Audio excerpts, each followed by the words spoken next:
भगवत पुराण में यह कहा गया है कि धर्म 4 स्तंभों पर खड़ा है, जैसे कि एक बैल अपने 4 पैरों पर कैसे खड़ा होता है। यह 4 स्तंभ हैं सत्यता, तपस्या, पवित्रता और दयालुता। सत्ययुग पहला युग था। इस युग में सभी 4 स्तंभ मौजूद थे और सत्य आधार था। इसलिए इसे सत्ययुग नाम दिया गया। सत्ययुग की समाप्ति के बाद त्रेतायुग आया। इस युग में सत्य का स्तंभ गायब हो गया और केवल 3 स्तंभ मौजूद थे। इस प्रकार इसे त्रेता युग नाम दिया गया। त्रेतायुग की समाप्ति के बाद द्वापर युग आ गया। इस युग में 2 स्तंभ सत्य और तपस्या गायब हो गए। चूंकि यह युग 2 स्तंभों पर खड़ा था, इसलिए इसका नाम द्वापर युग रखा गया। जिस युग में हम रह रहे हैं वह दया के एक स्तंभ और पाप के अन्य 3 भागों में खड़ा है। इस प्रकार इसका नाम कलियुग रखा गया। कलयुग में दान सबसे महत्वपूर्ण है। इस प्रकार धर्म के प्रत्येक स्तंभ के गायब होने से युग के नामकरण का आधार बन गया।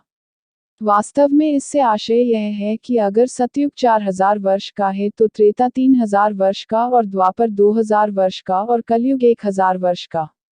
अर्थात कलयुग का 2 गुना द्वापर 3 गुना रहता और 4 गुना सतयुग होता है। अब यहाँ समस्या यह उत्पन्न होती है कि इन युवाओं का क्या आशय है, कितना इनका संबंध धर्म से है, कितना इनका संबंध काल से है। यह सब कुछ रहस्य में छुपा हुआ है। हमारे प्राचीन भारत की यही विशेषता है कि यहाँ हर एक चीज को इस प्रकार से वर्णित किया गया है कि सब कुछ रहस्य में छिप गया है और कोई भी चीज सही सही ज्ञात नहीं होती है। यही हमारे पतन का भी मुख्य कारण है।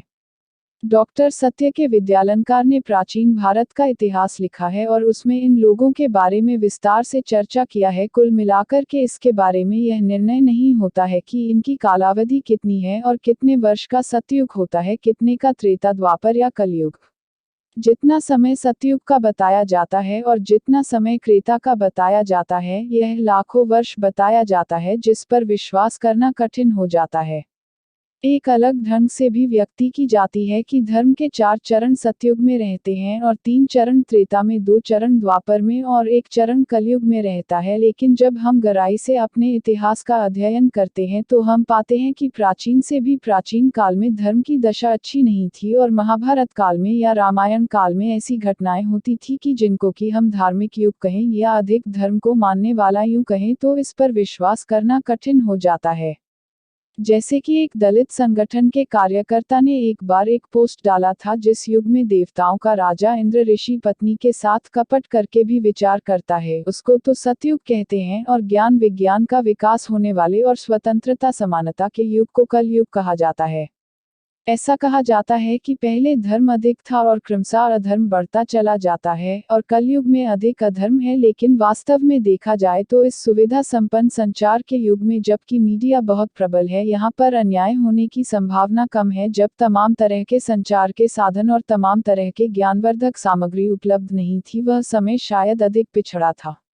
जैसे कि हम भारत का उदाहरण ही ले ले तो जिसको धर्मराज कहा जाता है वह जुआ खेलता है, वह अपने भाइयों को दांव पर लगा देता है और अपनी पत्नी को भी दांव पर लगा देता है। यानी कि उस युग में मौलिक अधिकारों की तो बात ही छोड़िए, मानव अधिकारों की भी रक्षा नहीं हो रही थी।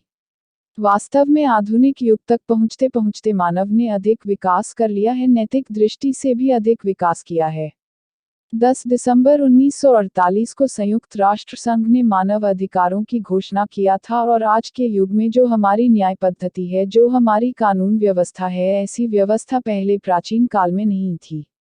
मेरा कहने का आशय यह भी नहीं है कि प्राचीन काल में सब गलत ही गलत था, लेकिन मेरा कहने का आशय यह है कि यह कहना कि प्राचीन काल में धर्म अधिक था और फिर धीरे धीरे अधर्म बढ़ता गया और अब अधिक अधर्म है, इस कलयुग में यह बात सही नहीं है। धर्म और अधर्म, नैतिकता और अनैतिकता हर युग में विद्यमान थे और शायद धीरे धीरे मानव के विकास होने के साथ साथ धर्म और नैतिकता का क्षेत्र बढ़ता ही गया है। मानव समाज की उन्नति हर क्षेत्र में हुई है और अब हम शायद ज्यादा सब युग में रहे हैं। यहाँ की स्वतंत्रता और समानता का युग है और सारी दुनिया में लोकतांत्रिक गणराज्य की भरमार है। हम जनता के शासन के युग में, लोकतांत्रिक युग में और मानवतावादी युग में जी रहे हैं।